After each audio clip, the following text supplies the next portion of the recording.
T-shirts, flags, placards. Get your T-shirts, flags and placards. Get your T-shirts, flags.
There's about 500 of us here.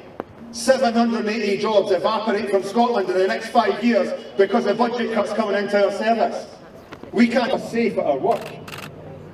We're here about decon. We're coming back with Anna Stecks, the professor that did the study into decon. We're bringing her to the Scottish Parliament on the 2nd. Better! All workers across Scotland deserve better, and the Scottish Government has a choice.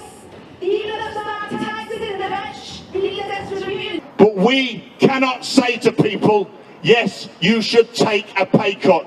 And we're not prepared to say to people, you should take a pay cut. If we even want to continue with negotiations, we have to vote to reject that proposal from our employers.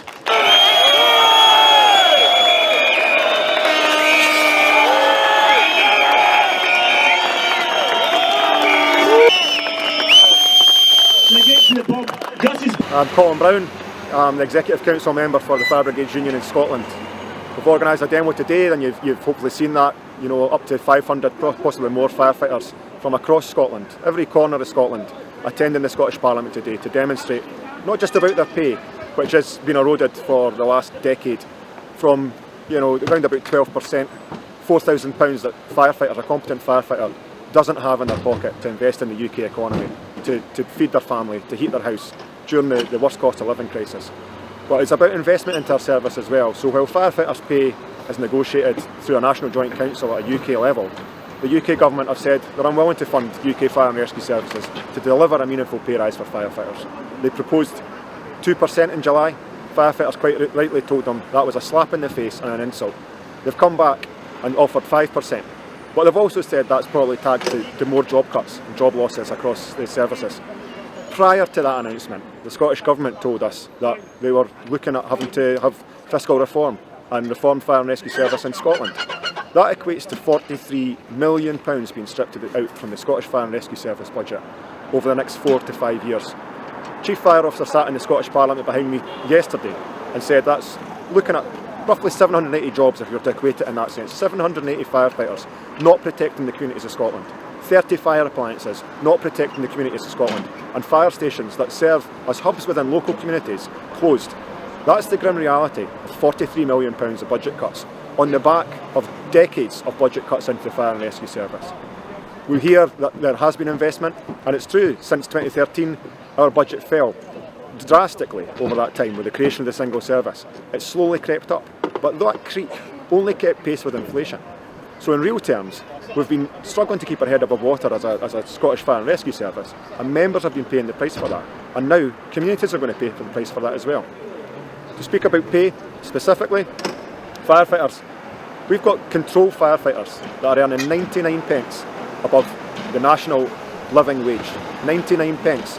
Now, it shouldn't be a race to the bottom, but our control operators are the beating heart of the fire service. It's our control operators, our control firefighters, that are the first port of call when people dial 999 and ask for the fire service.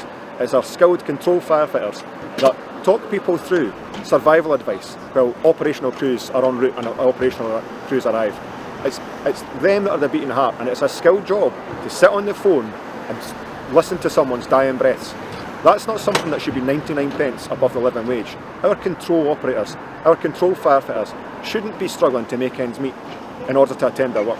They should be paid well, they should be paid sufficiently. Operational crews similarly. They shouldn't be worrying about how they feed their children and how they heat their homes during a cost of living crisis.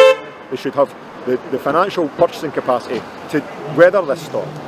We respond to climate change, we respond to terrorism incidents, that's what they're asking us to do in the future. Respond to any emergency that exists in the country, and firefighters are getting paid barely above minimum wage. That needs to change, it needs investment.